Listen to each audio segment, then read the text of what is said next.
giving up is not the option. My dad always had a saying that was, you don't change your goal, you just change your direction on how you get there. And so it didn't matter. I would say in my life now, it doesn't matter what roadblocks or speed bumps there are. I'm headed to the same place, and it's just, we're just taking a different route. Yeah. And giving up doesn't get you to your goal at all, or if any faster. Welcome to the Know Your Ship podcast, presented by eHub. I'm your host, Frank Dolce. Well, welcome to Know Your Ship. Thanks. Sydney, Catherine Yep, Solosky. that's me.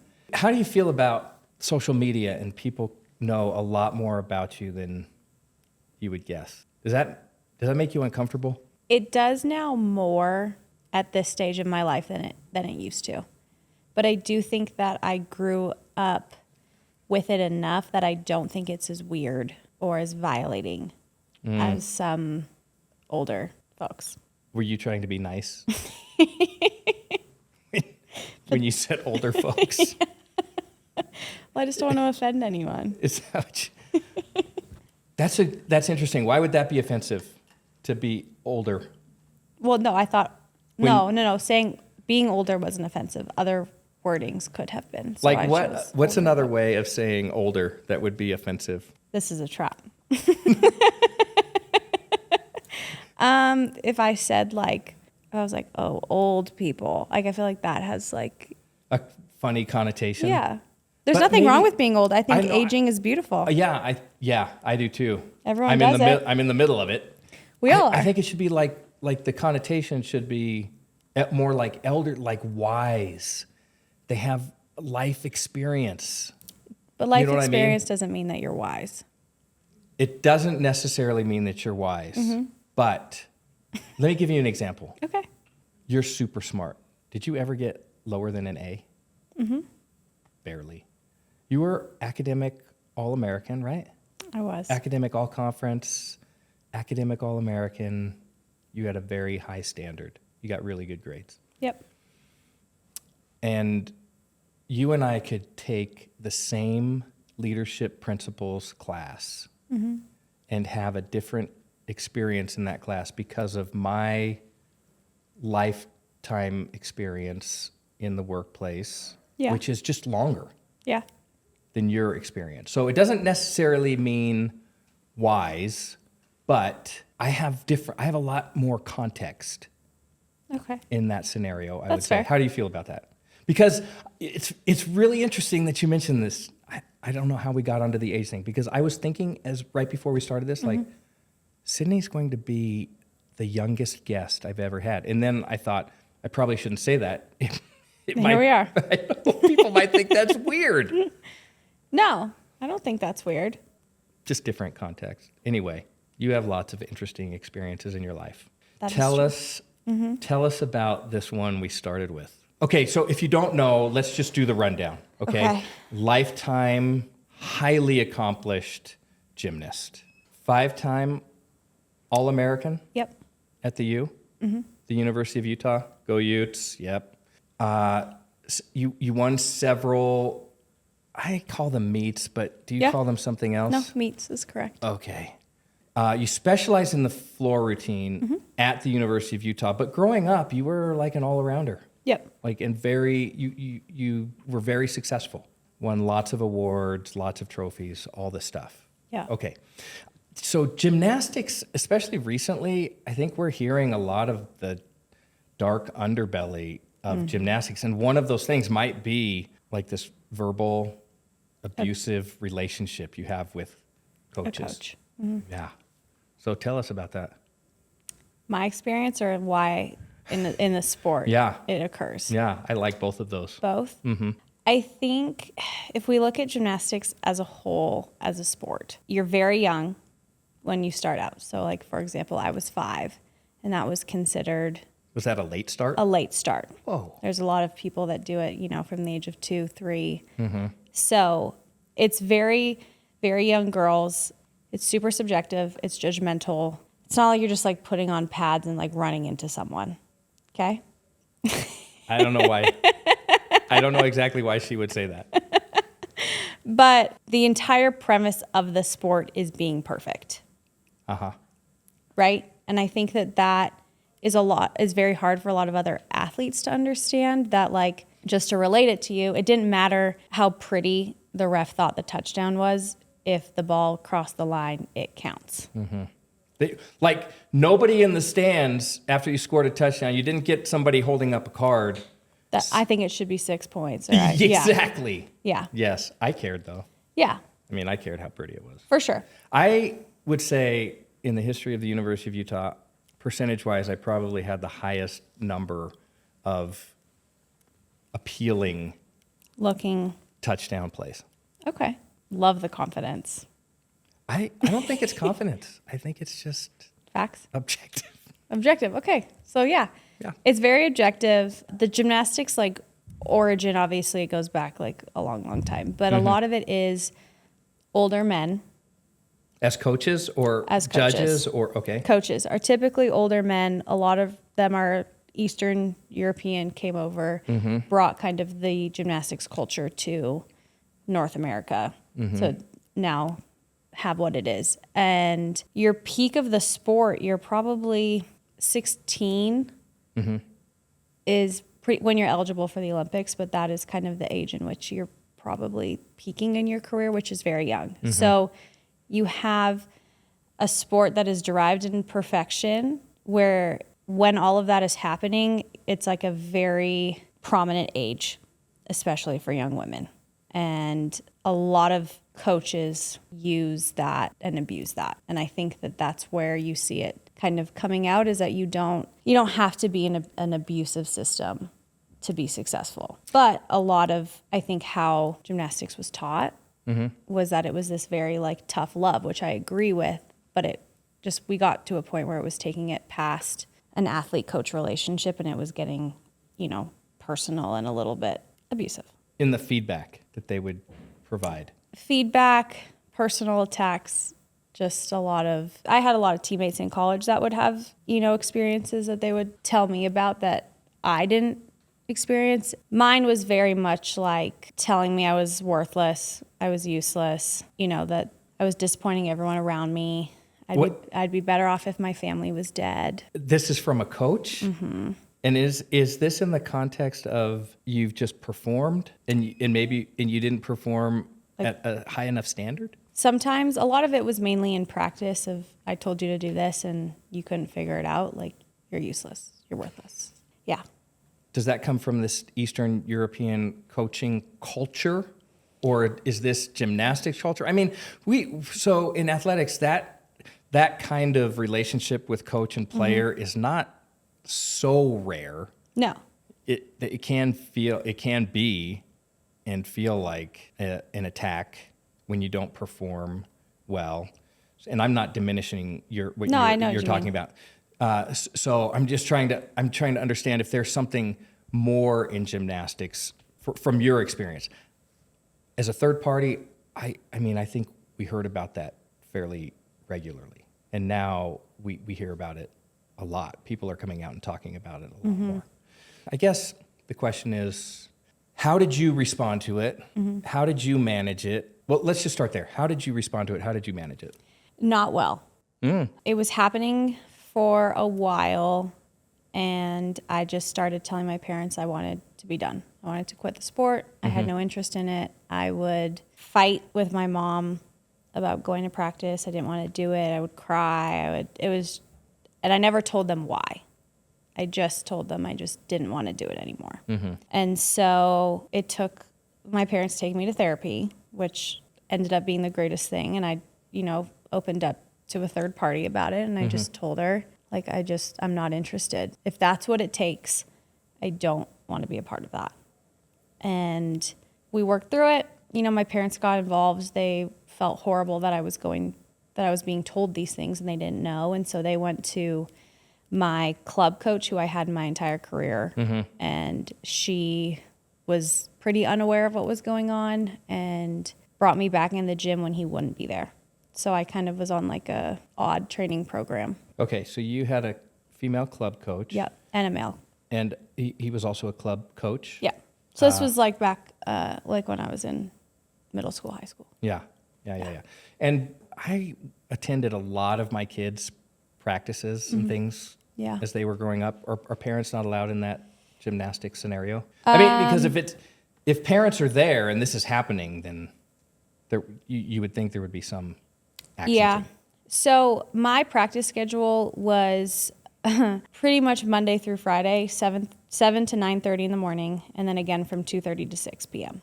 And you had school. And I would go to school in between that time, and then Sundays we practice from 1 to 6. So parents were encouraged to not attend practice because they're long. They're a long duration. A lot of parents thought that they knew, better than the coaches. So there was that kind of dynamic of I don't want to answer to the parents asking me why I'm doing everything.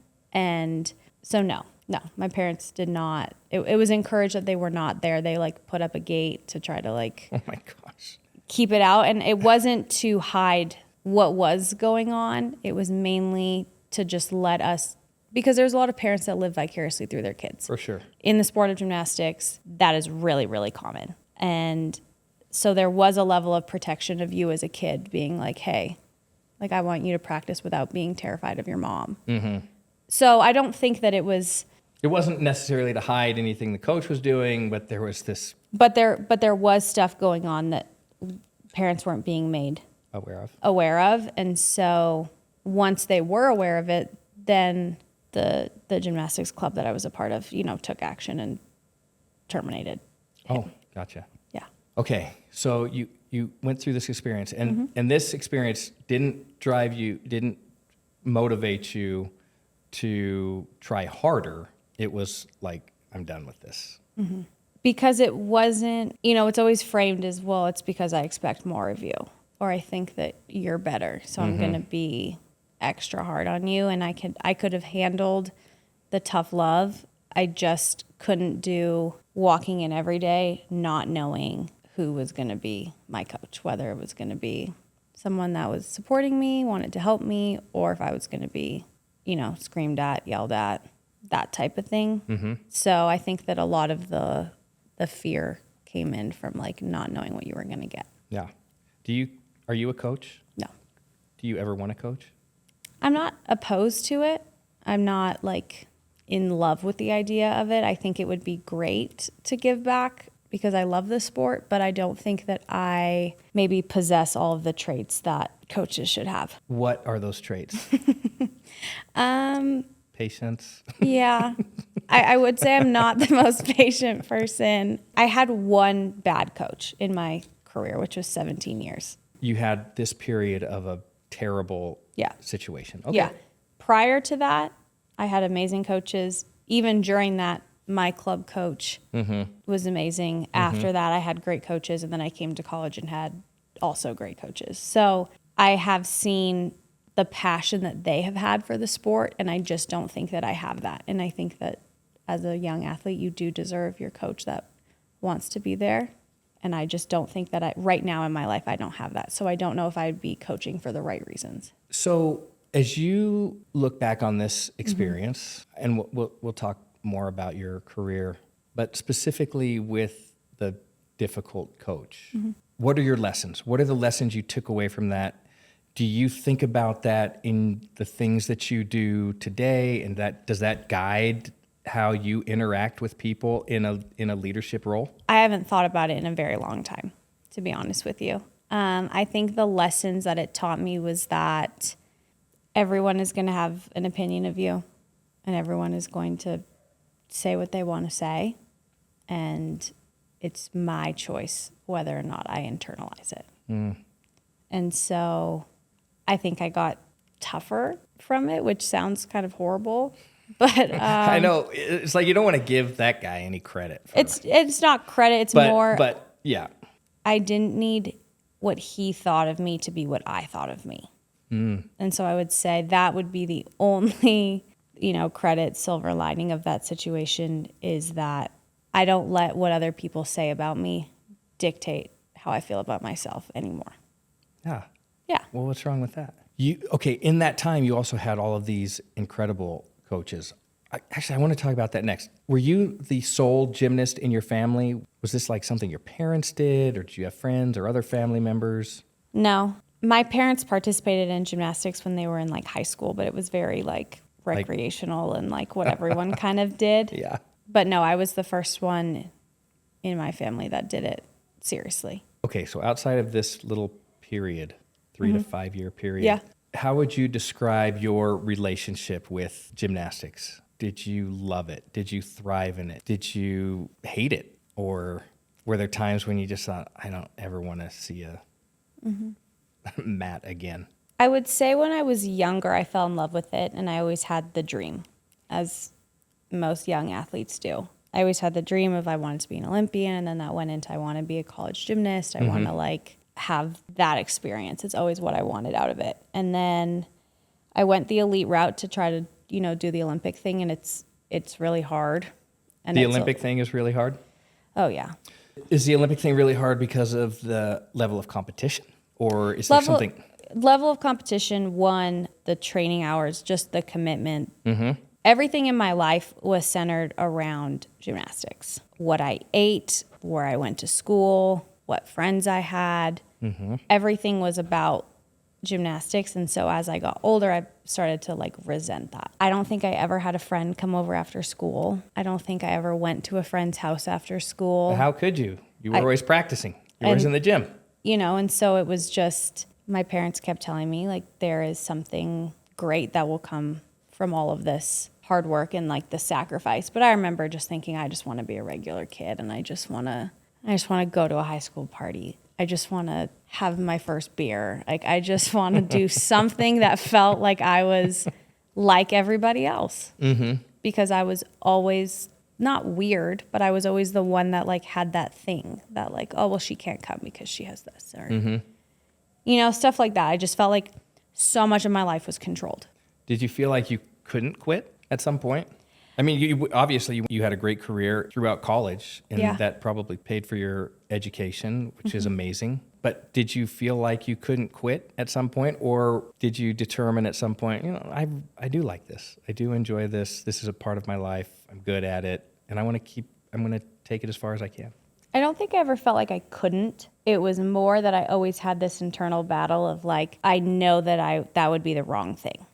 I always knew the desire to be normal was not going to outweigh what being a gymnast could be. The desire to be normal would not outweigh, would you say, the desire to be a gymnast and all of the sacrifice that takes? In hindsight, yeah. But at going through it, no. Going through it, it just felt like it's what I should be doing. I felt like, I was given this talent. I've put a lot into this. I should see it through. I should see what could happen. And so I didn't really fall in love with the sport until I came to college. And then that's when I had the like aha moment of this is what my parents were talking about. This is what all of my coaches have ever told me. Like, this is the moment where it pays off. Okay. Did the college experience then feel more like a normal kid experience? A little bit, because Now you're on campus.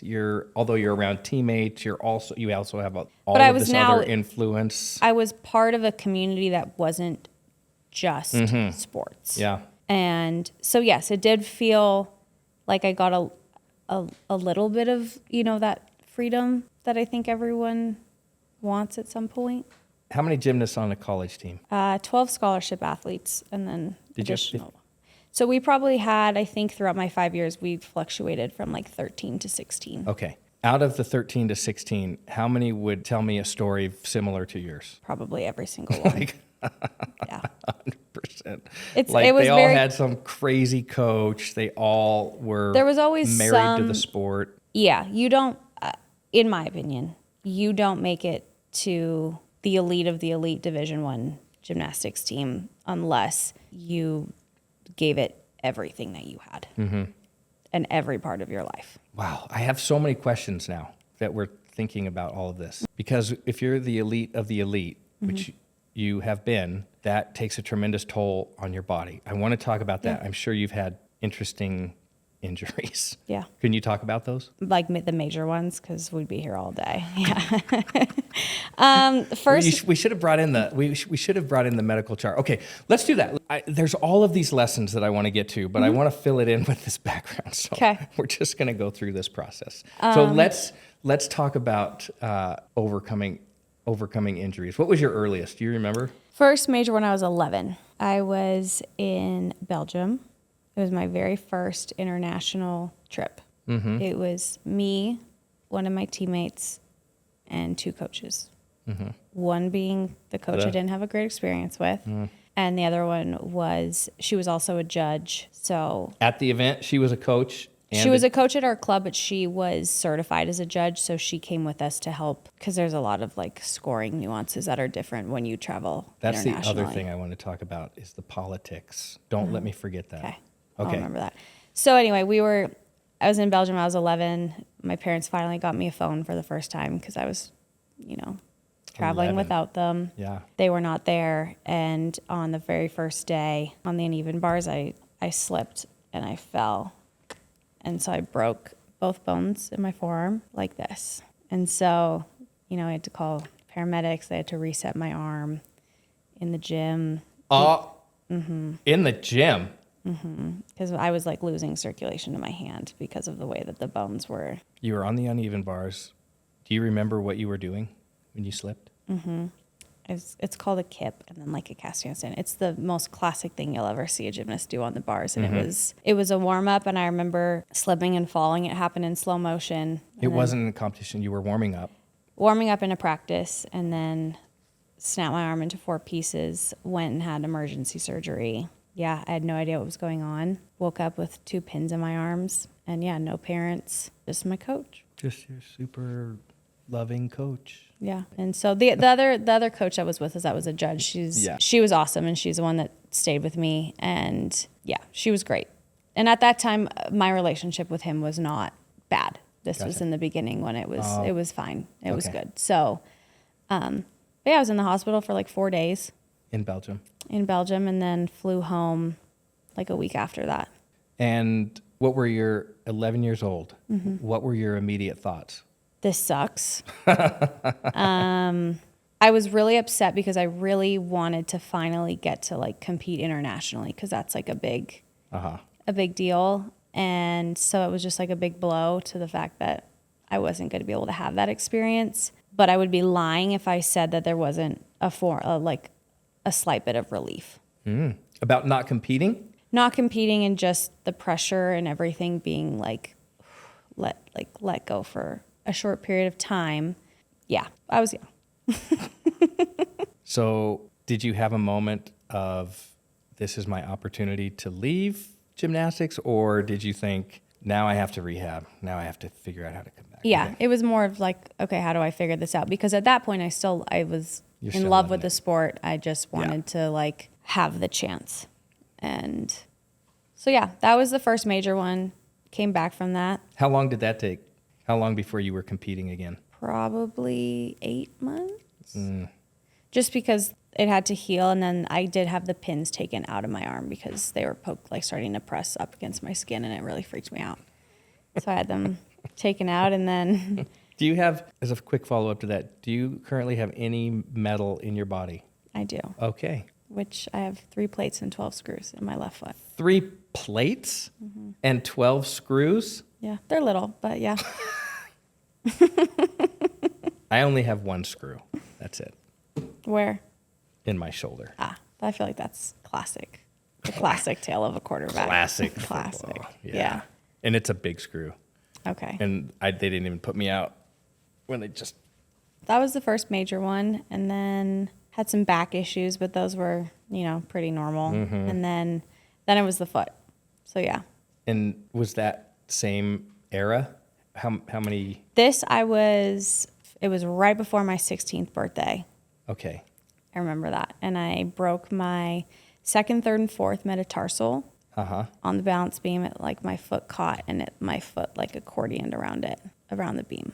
So Did you land on the beam that way and your foot went funny, or did you just misstep? Do you know what I mean? Yeah, so I was doing a dismount, which is like how you get off the beam. Yes. And so I was doing a round Yes, off. I'm familiar with the term Well, I dismount. don't know. Holy cow. It was my feet coming down. I was supposed to, jump back in the air and do some flips and stuff. And instead you decided to. It didn't go well. That's the thing about the beam. Okay, quick aside. Where do the worst injuries occur in gymnastics? Is it floor, uneven, beam, vault? I mean, I've seen some horrible things on the vault. The vault can be very problematic because if you just miscalculate a little bit, it is a very bad domino effect. The beam is probably the safest. The beam is the safest? Yeah. Okay. Floor, your worst injury is like torn Achilles, Oh, which is pretty common. Bars can be pretty gnarly. clearly. Yeah.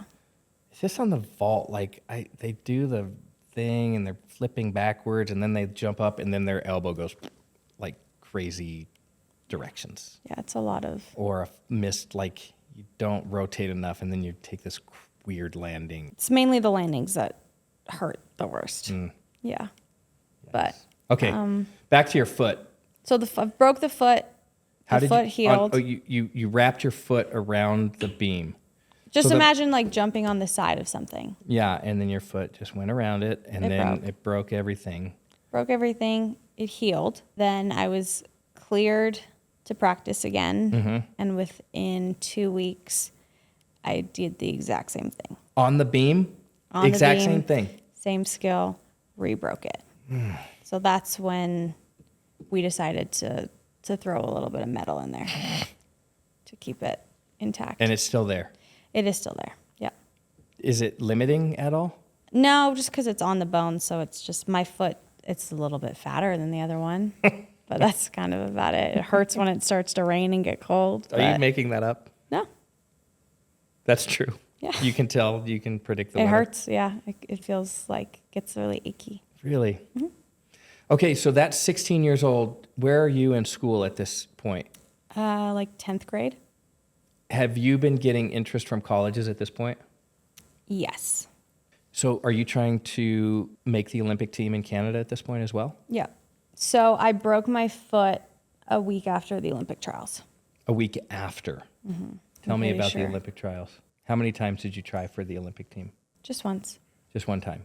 Yeah. It was like the national team camp prior to a lot of the Olympic stuff. Okay. So I think it was maybe going into the next year the Olympics were happening, but since I broke my foot, I was going to be out. It was a very cool experience. The Olympic trials? Yeah, just like being on like the national team and being a part of that was very cool. It was very stressful, but it was a good experience. Did you compete in every event? Yeah.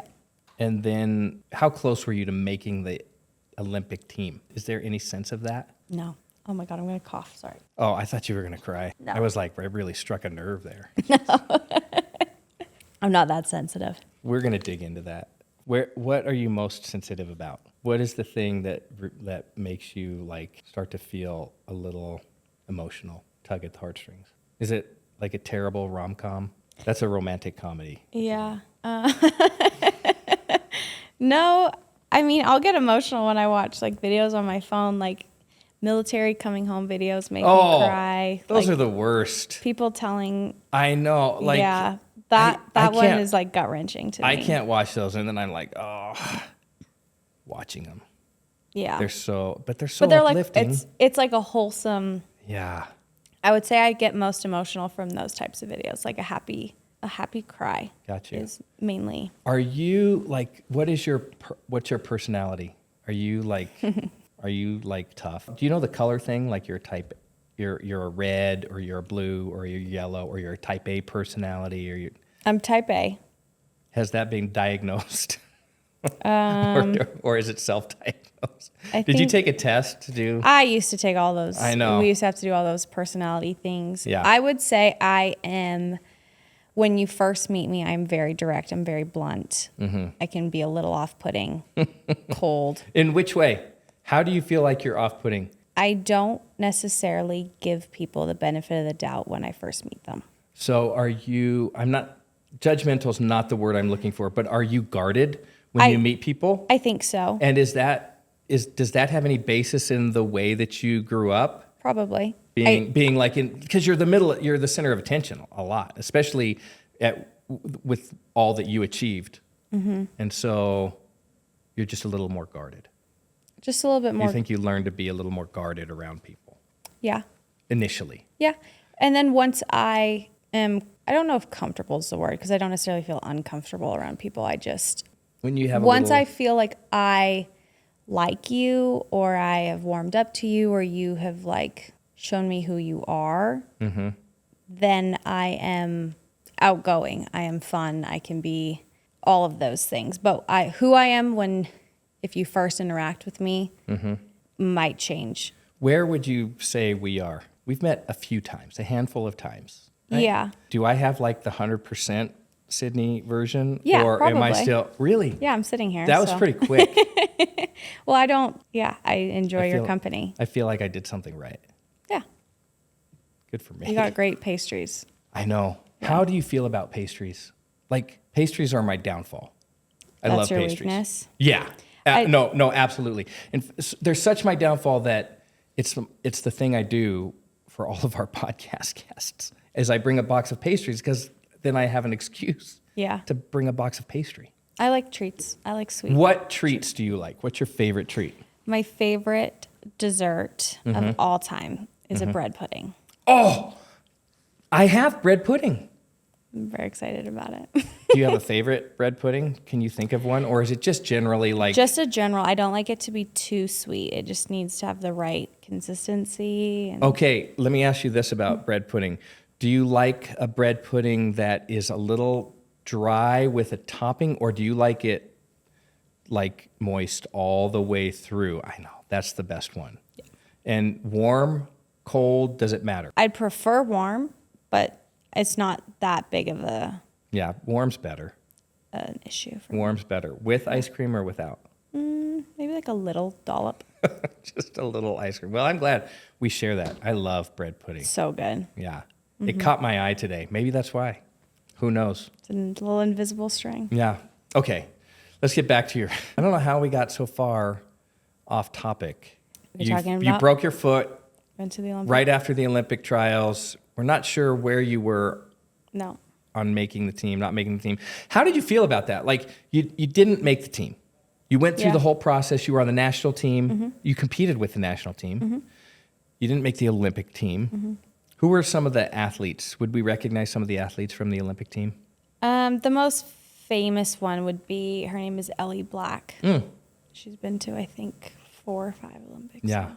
What was how did you take that? How did I feel? Yeah. Honestly, I knew that was going to happen. So to me, it wasn't like this like big gutting of like It wasn't devastating. No, I didn't feel like it was devastating. And I had already committed to coming to college here. Oh, at 16 years old? I was in 9th grade, so I was 14 when You were 14 when you committed to the U. Yeah. Wow.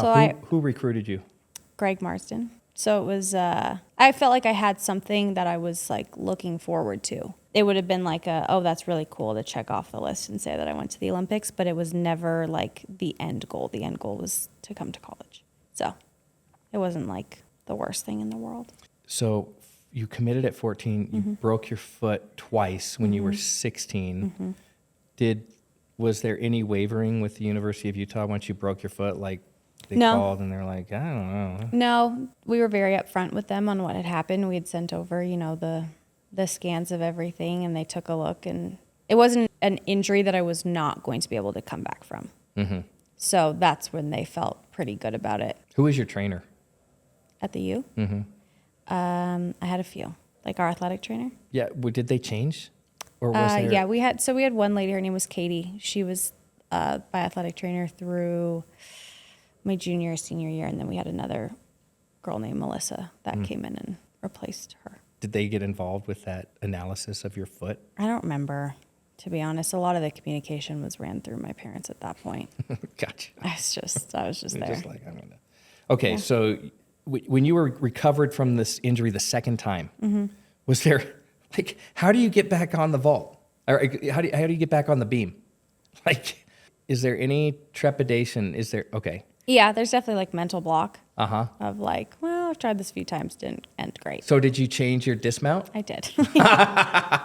Good idea. Yeah. So Yeah. what did you do differently? I just got off the beam differently. I went forward, didn't have Instead to do of- this. The same thing. Okay, never had that issue again. No. The first time you did your new dismount, were you like, Thank God. oh, yeah, like that? Oh, phew, I could do it. My foot's not in, pieces. So that Yeah. it was a great start. How often are people injured in gymnastics? Like, is it all the time? There's always going to be something that's like a nagging injury Yeah. that you're Are you like, ever completely healthy? no, not really. You just have to manage it. You just You have just to deal manage with it. Yeah. And Yeah. that's, I had great coaches and athletic trainers that helped manage it in college. So Yeah. it's doable. It's not necessarily the most comfortable, but it's Yeah. doable. Okay, we're going to come back to all this stuff. Okay. I'm asking all these questions for a You're good. reason. So, managing these injuries and overcoming obstacles. I'm going to give you a little hint. I'm going to ask you about how do you use all of these things in your life now? Okay. Like, what was the benefit? Yeah. Because obviously you're not a professional gymnast, and who becomes a professional gymnast? Nobody. Yeah. So, but you dedicate, 18, 19, 17 years of your life. Yeah. The very first part of your life of an extraordinary amount of time to do these things. And so there has to be, I want to know what the benefit is and how Yeah. you utilize all those lessons currently. Okay, so that's where we're headed. Yeah. You end up at the University of Utah. You've gone to this point in your career, you've been an all-arounder, right? You've Yep. done all of the events. At the U, were you an all-arounder the whole time? Did you specialize? Tell us about the How that evolution works. of your career. Yeah. So I came in as an all-arounder, as pretty much everyone does. Well, yeah, you probably You have to. to get to that level. I mean, Yeah. And so my freshman year, I, trained all four. I only competed in floor, I think. I can't remember. And then going into my sophomore year, I started having some shoulder issues. And so that took me off of that because it was kind of a give and take of if we take her off of the uneven bars, then she's going to be healthier for the other ones. gotcha. And we need her more. On the other stuff. We need her more there. So then I trained all three events throughout the rest of my career. And then when I did my COVID year, or my fifth year, that's when I just did floor because that's all I was going to compete. And it just wasn't worth beating up my body doing All the other events. stuff? Yeah. Okay, so you took uneven bars out Yeah. early. Yeah. And then you were beam, vault, floor. Yeah. Okay, did you have a favorite of Floor. any? Floor was always Floor my was favorite. always your favorite. Okay, so it wasn't like, oh man, I can't do the No, uneven bars anymore. no. I was pretty bummed because it's the one event that I always wanted to be good at. And Uneven so- bars? Uh-huh. Why is that? I just think it's the coolest. I think watching it, it's the best event to watch. I think it's so fun. And it's super satisfying. How? How so? It would be like what's your least favorite part of golf? My score. Okay, but the driving, the Is my chipping, least. the putting. Oh, that's a really good question. My middle irons is my least favorite part of my But game. if you were to hit one, Oh, it feels so good. that's what the uneven bars But I feels just like. don't hit it very often. Yeah. It's so rare. But when you do, That's a really good analogy. but when you do, Yeah. It's Then it's just awesome. it And it feels keeps so you good. going. It not only feels so good, it makes me a better person the rest of the day. Yeah. If I hit a quality 5-iron, unstoppable. yes. Yeah, that's exactly. If I could do that every day. Yeah. I wonder if we could make that into a philosophy. Hit your 5-iron every day, and then you just become a better person. So that was your 5-iron. That was my 5-iron. Yeah. Oh, what was your favorite? Please forgive me. I'm going to call it a trick. Skill would be the more correct terminology.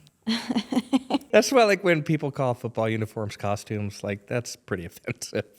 Well, I mean, So I didn't mean to offend any no, of the I'm gymnasts. not offended. My favorite skill, I loved my opening pass on floor, which is a double layout. So it's where you flip twice in the air. I know. I've seen videos of Yeah. this. Yeah, that was my favorite. Yeah. Loved it. Called it a layout. So that means that your legs are Straight. straight, everything's straight. Yeah. And then what was your arm position? Is that They're critical? down Yeah. by Is your that like a specific skill, or can you do arm positions elsewhere and You can that's do- called something else? No, not, Okay. It's just like a layout and your arms Yeah. can be anywhere. yeah, but aerodynamically, you want them down. The longer you are, the harder it is to flip. Oh, nice. So floor was always your favorite. Mm-hmm. Who does the best floor routine of all time? Simone Biles. Really? Yeah. She does the best everything of all time. Really? The best everything of all time? Potentially, you could argue maybe not on the uneven bars because that's not really her strongest event. Mm-hmm. But she has competed skills, not tricks, that that nobody I'm never else gonna- that nobody else has ever done. She does things nobody else has ever done. Yeah. What other great athlete would you compare her to in any other sport? I mean, if I said Michael Jordan, you'd say, oh, yeah, Probably. greatest of all time. If I said Tiger Woods, you'd be like, oh. Her If I said Michael Phelps, like, that's her. probably like a Michael Phelps. Just she has had complete and utter domination of the sport when she has been in it. She didn't lose anytime she competed in the all around. She won for like a stretch of, you'd have to fact check me, but I think it was like almost 7 years. She didn't lose an all-around tournament in 7 years? I'm pretty sure that was, yeah, you could look it up. How many? Maybe it's not 7. Now you're making me feel bad that I don't know it. Something like 7 years. What was your longest winning streak? One. One event? One meet? Well, what winning in what way? Okay. Like, So I guess there's winning like There's the a lot of all around. yeah. Okay. So did That you? didn't happen very much for me. But okay. I think I read that you won all around somewhere. Did I not read Yeah, that? but that was probably the one time. That's why I'm saying it didn't happen like Gotcha. consistently. Okay, but then you could also win events Correct. consecutively. Correct. So how many times did you win an event like the floor routine for, well, like, what's your consecutive streak? You don't know? I think I read this on the the website from the U. Like you Okay. had a significant number. Like, now I'm fact checking myself. Yeah, no, you don't know. I don't, but I think that's true. Okay. I don't remember. How about this thing? I don't know what this means.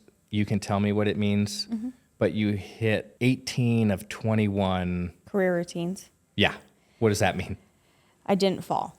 So Oh. I only fell twice in my college career. So out of, On the floor or in Combined. any event? In any you only fell twice in your entire career? Yep. Twice. Like, what is a fall? So you Like do the my- vault and then you don't hit your landing and you tumble Yeah. over? Okay, Yeah. that's a fall. yep, You fall off the beam, obviously. Yeah. That's a fall. You fall off you can the... fall on the floor. You do fall on the floor? But Yeah. But how many times have you fallen on the floor but you just covered it up? Like you made it look like it wasn't a fall.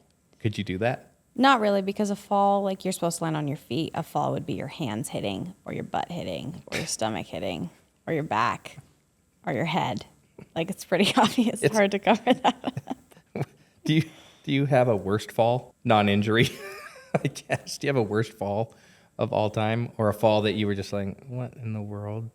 What did I do? I mean, you used to land on my head a lot, and then you'd get up and you'd be like, You did on the floor? oh yeah. You get lost in the air. And you I don't, wonder about that. you don't know what is up, what is down. Like, how do you do that? Is it by feel? Because they're always the commentators Mm-hmm. are talking about like, oh, she's doing this and spotting the thing, spotting the floor. But I'm like, I don't think that occurs. Like, how does that happen? Do you when you're flipping over? Are you looking to where you're going to land? That seems like it's happening too quickly. I was never visual, so I would focus on like how it feels, and then you just really have to trust yourself and that you know what you're doing. Yeah, just a lot of practice, a lot of it. Did you have the same music for the floor routine throughout your career? Changed every year. Did your routine change every year? Mm-hmm. Do you have a favorite music? Do you have a favorite routine? I loved my sophomore year of college. It's probably sophomore or junior year of college were my favorite. And you were a team captain. Were you team captain as a sophomore? Junior? Senior? Junior, senior, super senior. So those last 3 years. 3 years. What was the music that was your favorite? I wouldn't know the name of it. Is it like some mashup of? Yeah, a they bunch of- typically are, or it's like a underground artist, not like mainstream. I never had like super mainstream music. So what genre? Was it like hip hop or? It was like, imagine like a Latin with like a little bit of a beat. Yeah, Like Shakira? sure. No, I'll show you after. Did we ever get the fact check? Oh, even more. What was it? 11 years. Is that what you said? Yeah. She went 11 years without losing an all around. You better fact check that. Oh my gosh. You know what I say about that? Not bad, Simone. Not bad at all. Not bad. Yeah. Did you ever see her compete live? Have you ever seen her compete live? Like in the stands, not on TV? No, I haven't. How tall is Simone? She is 4'9". So she's like, You tower over her. she's like 2.5 inches shorter than I am. How tall are you? 4'11". 4'11 and a half. Yeah, they bumped you up on the website. Like they said you were 5 feet. Yeah. I don't think it goes into the force. I don't think the program allows that. The shortest you're allowed to be is 5 Is feet. 5 feet tall. Gotcha. Okay. Well, Simone Biles brings up an interesting thing to Okay. me. And I don't, well, no, I do kind of, I want to be a little controversial. Okay. It's like the judging is subjective. Correct. As much as they want to say it's objective. It's subjective. Yeah. How much does that play into an 11-year streak, an 11-year winning streak? Do you know what, like, that is unbelievable. So there's two components of gymnastics. One is objective, one is subjective. What's okay? the objective? So in Olympic gymnastics, your score is made up of two separate things. One is your difficulty score, and the second is your execution. So your difficulty score is objective in the sense of if you do this, Skill. it counts for X amount of points. Gotcha. The execution is, okay, how well do I think that you did it? What were your legs bent? Were your arms bent? Did you step out of bounds? Like, did you wobble? That's the execution side. Simone Biles, her difficulty is so above anyone else in the competition. She could have fallen on every routine and still win. won. I think we saw that, right? I think we saw Yeah. her bobble. Because she is doing But the- skills that are so much more difficult than anyone else in the competition. So people don't even they don't even attempt that particular thing. No, so she has, I'm probably gonna need a fact check, but she has a skill on vault, beam, and 2 on floor that are named after her, which means that you're the first in gymnastics if you're the first person to do it What on are an they- international stage. So it has to be a world championships or an Olympics. Do you know what they are? So- And are they called? They're called the Biles. So there's the Biles 1, the Biles 2. Oh my gosh! Yeah. I may 5? Okay. So even more than I thought. not have appreciated Simone Biles enough. But when you're watching it, you were like, oh, that was really cool or that looked hard. But unless you know what you're looking at, you don't know how hard. There was a point where they're called FIG. It's like the Federation of International Gymnastics. They come out with a scoring system on how things are going to go. And there was 1 year after an Olympic cycle that they tried to ban certain skills in women's gymnastics because of how difficult they were and that she was the only one that could do them. Really? She is so far above and beyond anything the sport has ever seen. And everyone just wants to be like, nah, I don't get it. I don't get the hype. I don't understand it. She looks the same. I don't know. But it is, yeah. If for nothing else, I appreciate this conversation just for that perspective. Yeah. There you go. Now you can go educate everyone else. Everyone. Yeah. Oh man, that's amazing. Yeah. Do you know Kareem Abdul-Jabbar, formerly Lou Alcindor? He doesn't know either. Solomon, you don't know that? He's still prominent today. Lou Alcindor, UCLA, became Kareem Abdul-Jabbar. Unbelievable basketball player. Unbelievable. He was so dominant in college at UCLA that they banned the slam dunk Because of it. because of him. Yeah. He was That's when you know. 6'11". He just dominated people, and they they banned that particular scoring play for him. So they tried to do the same thing to Simon. Okay, I've already kept you here for over an hour. Are you good? 15 more minutes. That's fine. Let's take all of this stuff. Okay. I want to take all of these things, like your experience, 17 years in the gym, all of the time, the different people that you worked with, the obstacles that you overcame, the politics that you had to potentially deal with and being judged, and how you've taken all of those lessons and utilized that today. Let's talk about leadership. I think leadership is fascinating, especially in this context, because you had one who was terrible, but you said a Overall. multitude of other, great. Positive Okay, experiences. so what were those, what lessons, what were the things that great leaders Taught me. you or did for you? My club coach taught me, I would say, like the art of confidence, and just how every time it was my turn to go, every time you would salute the judges, I just had to believe that I was the absolute best thing that was happening. And just that, I don't know how she did it. I don't know how she taught it, but she definitely, I would say, raised me to be a great piece of what I am now, which is just very confident and very unapologetically myself. And do you utilize that Every day. today? What are you doing today? What do you do for work today? I work in sales. Sales can be tough. It can be very tough. Yeah. Yeah.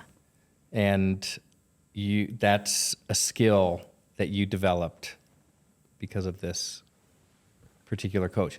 Is that something you pass along to others? I think so. I've had I have one teammate that like comes to mind that's a very close friend of mine who, when she came to college, was just not very confident, like Even being that accomplished. Because if she came to the U with you, it's a very, very highly regarded gymnastics Correct. program. Yeah. Okay. And if you get to the U, there has to be some level of confidence in what you've I accomplished. think a lot of it is like there's confidence in your ability to do your sport, and then there's confidence of like, who am I, and confidence in how you carry yourself and how you feel about yourself. And so Got it. she knew she was a good gymnast, but she did not carry herself with like this level of, confidence that she could have had. outside And of the gym. yeah, outside or inside. It was always just like measuring up. And it was always like, well, I'm not as this as so-and-so, or I'm not, that type of thing. And during COVID, we actually lived next door to each other in an apartment, and we spent a lot of time together. Nice. And she would just ask me, like, how do you do it? Like, how do you just carry yourself this way? Mm-hmm. And a lot of it, I was like, you just have to not give a crap what other people think about you. And you just have to move forward, and you will attract way better things in your life if you just are who you are. Mm-hmm. And that's the only thing that you present. Yeah. Have you seen a change? Yes. And now she knows who she is. She's not afraid to just be herself. And if that makes people feel some type of way, that's their problem. Okay. Tell me about, you mentioned that if we went through your medical chart, there's not enough time in the podcast. So obviously you had to overcome a lot of Yeah. difficult circumstances. What has that developed in you? What kind of mindset has that developed in overcoming these types of challenges? That giving up is not the option. My dad always had a saying that was, you don't change your goal, you just change your direction on how you get there. And so it didn't matter. I would say in my life now, it doesn't matter what roadblocks or speed bumps there are. I'm headed to the same place, and we're just taking a different route. Yeah. And giving up doesn't get you to your goal at all, or if any faster. Has that been something, like, have you always been like driven, like high performer? That's something that has always been part of your personality. Yeah. I mean, in growing up, like in school, I was always smart. I always did okay, but I was never like top of my class. And then when I came to college, I did take a little bit more pride in that. And I'm just a very competitive person. So if you stack me up against other people, I'm going to want to win no matter what it is. So yes, I would say I've always been this way. Okay. That's not a bad thing. No. Okay. You're in an individual sport as part of a team. So how do you marry those two things? It's very hard. I learned a lot being a captain, and I'll be the first one to admit my first year or two of captaincy was probably not my best version of myself because I was a very selfish leader. Meaning? Well, if I can do it, why can't you? And I just had this mentality of like, well, why can't you just think like me? Because it's working. So like, you should think like me and you should do things like me because I think that that's the best way. And I didn't understand until I got a little bit older that not everyone thinks like me, and that's the beautiful part of life. And if everyone thought like me, the world would not be a better place.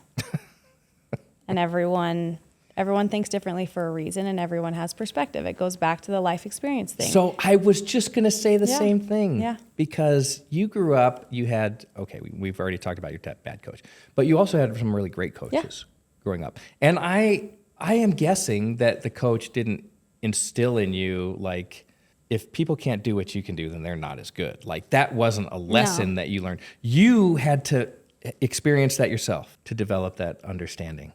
And so, well, you're in kind of a similar situation, like your sales. So individually, you're trying to achieve, but as part of a sales team, would that be accurate to say? So is that a relatable experience, what you took from being a captain of a team in an individual sport and what you're doing currently? Yeah, I would say that in gymnastics, I had this great desire to lead because I was really, really passionate about what I was doing and what I wanted to accomplish and what I wanted to accomplish with my teammates because I couldn't do it alone. In my job now, I'm in kind of a more individual role. And I like to be a leader, but I have learned that I need to lead because it's like I want to help other people. It's not for like, well, I want to have the title or I want power or I want all of those things. And so right now in my job, I'm very happy that it's just me that I have to take care of. And it's just my contribution that reflects on me, and I'm the first person to help someone if they need help, but I'm not at a point in my career where I'm helping others. You don't want to be in that. You understand that's what it takes to be a leader. Yeah, Is that everybody? You have to serve everybody else. correct, before yourself. Yeah. So is that you don't want to be in that role yet, or? I just don't think I'm there yet. That's super insightful. And Because I think everybody naturally, especially if you're competitive, you're like, yeah, I'm going to be the leader. But Yeah. but if you approach it in a way that's selfish, then the team will suffer for sure. yeah, and it's not it wasn't fun to be a selfish leader. It wasn't. It is pulling teeth. It is banging your head against the wall, trying to ask yourself, like, why can't they see it from my perspective? And then I learned that I should probably ask a different question. That's great. Of what could I see from their point of view that would make me understand? How did you them approach? better. Yeah, how did you approach your teammates differently once you discovered that? Going into my last year, I was so tired of feeling like the pusher. And I was so content with where my career was, and my last year of gymnastics was just for me. And I wanted to do it because I had the opportunity to do it again. And I knew this was the only time in my life that I would get to do this.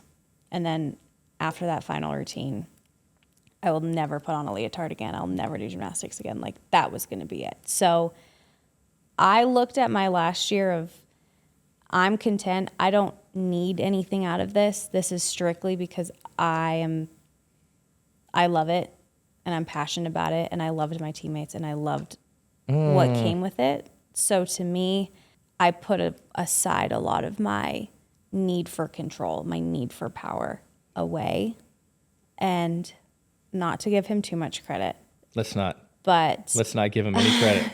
I don't even want you to say his name. He's like Voldemort. I did meet someone that's been very influential in my life going into that last year. And if there's one thing he has taught me, it is that you get more bees with honey than you do vinegar. For sure. And I realized that being around someone like that, how much better it made me. And I thought, well, shoot, maybe if I was like that for other people, that they could become the best version of themselves. And if I wasn't so worried about everyone becoming like me, probably, and it was, and that's what happened. And I still had my moments of, wanting things done my way, as does everyone. But I feel like I was able to let go and let people figure this out because it's their experience too. I think it's such a great lesson, and it's such a great culmination to this conversation. I'm so glad we got to this point. Yeah. It's like this self-realization, and some people never get to that, especially in leadership positions. And Yeah. maybe if that's the only thing they take out of this conversation, that's enough. Yeah. It's amazing insight. I love it. Thank you. Okay, so what do you like? You've gone through the 17-year experience where you're like intense physical activity on a daily basis, twice a day, 7 days a week. I mean, all this stuff, and then it's done. Yeah. So, do you feel a desire to have that kind of athletic, physical experience still? Like to be active or to like. Yeah, I mean, are you like, I'm up at 6 o'clock in the morning, I'm doing this super intense workout, and then I'm going to work out later in the afternoon? Like, how do you manage? My relationship with working out has changed dramatically because I no longer look at it as like a form of punishment. I did wake up at 4:15 this morning. To work out Yeah. because you had an early meeting? Please No. say because you had an early meeting. No. Just because you wanted to get up at 4:15 to work out? 5 a.m. Tell me about your relationship with working out. Like, Oh. I think the most interesting thing about that, if you have an athletic past, is that it was like, it's a requirement. Correct. And yeah, it's not only a requirement, but if you don't do it, then you're just going to fail. Like, Yeah. you have to be dedicated to that. And at some point, you have to figure out that, wait, I enjoy this because I want to be fit. I like being fit. It's not because I have to. And so, like, I have this, like, it's one of my things. I love to work out, do something. But I don't, like, someone asked me the other day, do you keep track of your maxes? Do you? And I'm like, no. They're like, how do you know how much you want to lift or how many reps you want to do? I was like, because I'm just I'm just doing it because it makes me feel good. Yeah. Like, I'm not doing it because I'm trying to Achieve a goal. Yeah. Well, you're trying to achieve a goal, like you're trying to stay fit, but it's just not the same. Yeah. And I think that makes exercising much more approachable. If you don't feel like you have to be 110% every time you walk into the gym. Yeah. Now I do it because I like it, Yeah. and it's not a punishment. It's actually the opposite. How many pull-ups can you do? Well, because of my shoulders, I can't really do it. Oh, can you still do a handstand? Yeah. Can you still like walk on your hands around? Yeah, probably not for a long time. What is the thing you miss most besides me? Was I putting you to sleep? No, it's just that 4:15 wake up. Can you make sure we make that into a clip where she's yawning in the middle of like I'm asking her a question? What's the thing you miss most about gymnastics? The competing aspect. There is nothing, and You can't replace it. Nope, and I have prepared myself.